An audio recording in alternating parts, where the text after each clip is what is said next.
ये कहानी सिर्फ एक हत्या की नहीं है, ये कहानी है मोहब्बत, धोखे और भरोसे के कत्ल की। बाराबंकी में महिला आरक्षी विमलेश पाल की हत्या ने यूपी पुलिस से लेकर आम जनता तक को झकझोर कर रख दिया। ये स्टोरी एक क्राइम थ्रिलर की तरह शुरू होती है, एक लव स्टोरी से जिसकी शुरुआत 2017 में हुई। विमलेश और इंद्रेश मौर्य के बीच प्रेम संबंध बने, फिर आई जबरन शादी, फिर केस और फिर हत्या। लेकिन ये सब कुछ सिर्फ फिल्मी नहीं था, असली था और दर्दनाक भी। 2017 में शुरू हुए प्रेम संबंध धीरे धीरे विवादों में बदलने लगे।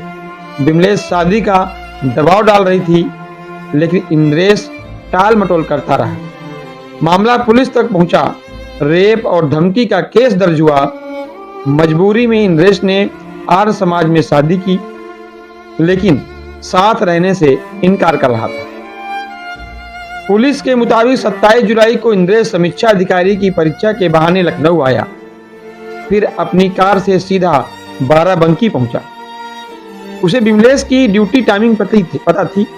वो उसे खेत की तरफ बुलाता है और बिंदौरा गांव के पास सिर पर लोहे की राड से वार करता है।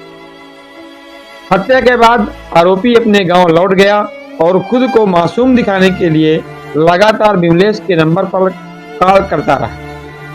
लेकिन पुलिस ने डिजिटल सर्विलांस और मैनुअली इंटेलिजेंस के जरिए लोकेशन ट्रैक की और 31 जुलाई को भयारा रोड से उसे गिरफ्तार कर लिया। उसके पास से हत्या में इस्तेमाल राड, विमलेश का पर्स और कार बरामद कर ली गई। ये केस सिर्फ क्राइम नहीं है, उस समाज की कहानी है जहां रिश्तों में कानून जुड़ता है, लेकिन भरोसे की हत्या फिर भी हो जाती है। विमलेश पाल एक पुलिसकर्मी थी। वो खुद सुरक्षा व्यवस्था का हिस्सा थी, लेकिन उसके साथ हुआ धोखा और उनकी जान ली गई।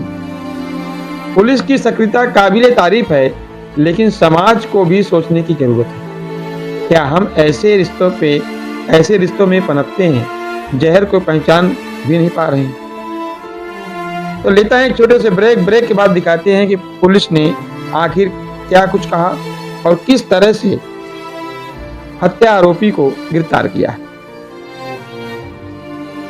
चित्रकूट वालों, खुशखबरी, अब मोबाइल खरीदना हुआ और भी आसान। आइए चित्रकूट जिले के मशहूर बच्चा कंप्यूटर एंड मोबाइल टेलीकॉम पर, जहां आपको मिलता है 0% ब्याज पर मोबाइल फाइनेंस की सुविधा, वो भी आसान किस्तों में। बस लाओ आधार कार्ड और ले जाओ अपनी पसंद का कोई भी स्मार्टफोन, चाहे वो हो सैमसंग, रेडमी, वीवो या कोई और ब्रांड, बिना 1 रुपये ब्याज दिए। पता याद रखिए, मोबाइल मार्केट, बस स्टैंड, करवी, चित्रकूट। तो अब रुकना कैसा, आज ही आइए, मोबाइल फाइनेंस कराइए और स्मार्ट बन जाइए। बच्चा कंप्यूटर और मोबाइल टेलीकॉम, भरोसे का नाम, चित्रकूट का ब्रांड। 0 ब्याज, 0 टेंशन, अब हर जेब में स्मार्टफोन। सिर्फ आधार कार्ड लाओ, बिना डाउन पेमेंट मोबाइल ले जाओ। बच्चा मोबाइल, जहां हर सपना है किस्तों में पूरा। कल दिनांक 30/7/2025 को थाना मसौली क्षेत्र के हाईवे पे ही खेत में एक लेडी कांस्टेबल जिसका नाम विमलेश पाल था, जो हमारे थाना सुबेहा में पोस्टेड थी, उसकी डेड बॉडी मिली थी, जिसको हम लोगों ने पोस्टमार्टम हेतु और बाकी चीज़ों के लिए हॉस्पिटल भेजा था। इस क्रम में आप सभी लोगों को अवगत कराना है कि आज इस घटना का हमारी टीम ने सफल अनावरण किया है, जिसमें एक कांस्टेबल जिसका नाम है इंद्रेश, उसको हम लोगों ने अरेस्ट किया है आज। और इसमें जो पूरी पूछताछ हुई है, पूरी जो जानकारी हुई है, उसमें ये घटनाक्रम सामने आया है, जिसमें ये जो दोनों लोग हैं, जो लेडी कांस्टेबल और ये जो जिसने घटना कारित की है इंद्रेश, इन दोनों ने पिछले साल कोर्ट में शादी करी थी। इसमें विमलेश ने पिछले साल इस पे बलात्कार का मुकदमा लिखवाया था। उसके बाद इन दोनों ने कोर्ट मैरिज कर ली थी और वो बलात्कार के मुकदमे में क्लोजर रिपोर्ट लगी थी। लेकिन शादी करने के बावजूद भी ये इसको पत्नी की तरह साथ नहीं रख रहा था और जो ये लेडी कांस्टेबल थी, इसका ग्रीवांश यही था कि मुझे पत्नी की तरह ही साथ में रखो और प्रॉपर सारा फंक्शन वगैरह हम लोगों का होना चाहिए। इसी को लेके ये परेशान रहता था क्योंकि ये इसको पत्नी के तौर पे नहीं रखना चाहता था और इसी क्रम में इसने ये प्लानिंग करी कि इसको कैसे मार दिया जाए, क्योंकि ये यहाँ पहले भी पोस्टेड रहा है। ये जो व्यक्ति है इंद्रेश, यहाँ पहले बाराबंकी में ही पोस्टेड था, तो इसको सारे रूट वगैरह पता थे और इसको टाइमिंग भी पता थी कि कब जो रोड है वो सुनसान रहती है, कब पुलिस की ड्यूटीज कहीं और रहती है, कब ज़्यादा व्यस्तता रहती है। उसी को ध्यान में रखते हुए इसने ये प्लानिंग करी, जिसमें दिनांक 27/7 को संडे था। उस दिन रामनगर जो लोधेश्वर महादेव मंदिर है वहाँ पे भीड़ रहती है और वहाँ पे इस महिला कांस्टेबल की ड्यूटी भी लगी थी। तो इसने पता कर लिया कि वो उसकी ड्यूटी कब लगी है और वो कब जाएगी। उसी का फ़ायदा उठाते हुए ये लखनऊ से अपनी वैगन आर गाड़ी से यहाँ आया। इसने मेन रूट का इस्तेमाल नहीं किया ताकि इसकी गाड़ी का कहीं पे भी डिटेक्शन ना होने पाए। वो जो ऑफ रूट है वहाँ से होते हुए ये मेन हाईवे पे पहुँचा।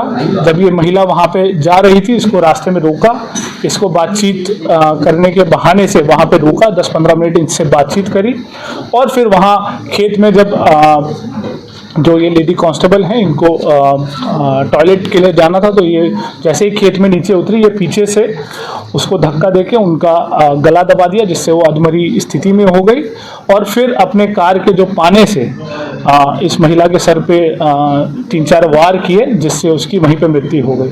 वहाँ से फिर ये अपने दूसरे रास्ते से फतेहपुर होते हुए ये वापस लखनऊ भाग गया और इसमें इस व्यक्ति पे किसी को भी शक ना हो, इसके लिए इसने लगातार उस रात के बाद से इस महिला के फ़ोन पे वो लगातार मैसेज करता रहा ताकि वो अलीबाई क्रिएट कर सके कि मुझे भी नहीं पता है कि मेरी पत्नी कहाँ है और मैं खुद उसको लगातार फ़ोन कर रहा हूँ। पर इसमें हम लोगों ने सारे साक्ष्य संकलन किए, जिसमें तमाम सीसीटीवी फुटेज और बीटीएस और सर्विलांस का इस्तेमाल करते हुए हम लोगों ने ये चीज़ और एविडेंसेस निकाले हैं, जिसमें ये व्यक्ति लखनऊ से बाकायदा अपनी वैगन आर गाड़ी से यहाँ आया। करीब हमारे पास 5 फुटेजेस भी मिली हैं जहाँ बीच में ये जाता हुआ दिख रहा है और फिर घटना कारित करने के बाद भी हमें सीसीटीवी फुटेज मिली है। इसके अलावा जो इन लोगों की आपस में उस घटना वाले दिन की जो बातचीत है उससे भी काफ़ी हमें क्लू मिले हैं, जिसमें इसने शाम को 7 बजे इस महिला से बात करके उसकी लोकेशन ली और फिर अपनी प्लानिंग उस हिसाब से की। तो ये चीज़ें मोटी मोटी निकल के आई है और इसमें हमने जो घटना में प्रयोगकार है वो बरामद की है, जो इसने पाना यूज़ किया था वो बरामद किया है और मृतका का जो बाकी जो पहचान पत्र इसके पास थे वो भी हम लोगों ने इससे बरामद किए हैं। तो ये जो घटना है इसमें हमारी सर्विलांस एसओजी और थाने की टीम ने काफ़ी मेहनत करके काफ़ी चीज़ों पे एक साथ काम करते हुए 24 घंटे के अंदर अंदर ये घटना का सफल अनावरण किया। हाँ, ये चीज़ भी पता नहीं, जैसे एक कारण तो मैंने आपको बताया है कि ये जो लेडी थी वो चाहती थी कि इसको ये पत्नी की तरह रखे क्योंकि इसने बाकायदा कोर्ट मैरिज की थी। दूसरा, इस व्यक्ति जो पुरुष कांस्टेबल है इसने इस महिला के नाम से 2 लोन भी लिए थे। महिला ने इस व्यक्ति के लिए 2 लोन भी लिए थे लगभग 5 लाख रुपए के और पैसे का लेन देन इनका बना रहता था, जिसमें ये पुरुष इससे पैसे लेता रहता था। तो ये चीज़ें भी इनके बैंक अकाउंट के ट्रांजैक्शन से सामने आई है। और दावा ये भी किया जा रहा है कि महिला की जो बॉडी मिली थी वो अर्धनग्न थी और रेप को लेकर भी तमाम कयास लगाया जा रहा था। ये इस पर मैं क्लैरिफिकेशन कल भी हम लोगों ने दिया था, आज भी हम बता दें कि जो पीएम रिपोर्ट है वो आप लोगों से भी साझा कर ली जाएगी और जो कंप्लेनेंट है उनको भी हमने बताया है। पीएम में जो रेप के बारे में पुष्टि नहीं हुई है। दूसरा, जो मौत का कारण है वो हेड इंजरी है, जो कि पाने से जो उपयोग हुआ है उससे हुई है। दूसरा, अर्धनग्न स्थिति में नहीं मिली थी, जैसा कि हमने बताया घटनाक्रम ये टॉयलेट करने गई तो जैसे कोई ये स्वाभाविक चीज़ है, उसने अपने पैंट का हुक खोला, उसी दौरान इसने पीछे से धक्का दिया और फिर गला दबा दिया, तो वो जो पैंट का हुक था वो बिल्कुल खुला हुआ पाया गया था। जी, अर्धनग्न अवस्था वाली जो चीज़ है वो बिल्कुल गलत है। भैया, इससे पहले एक दिन पहले स्कूटी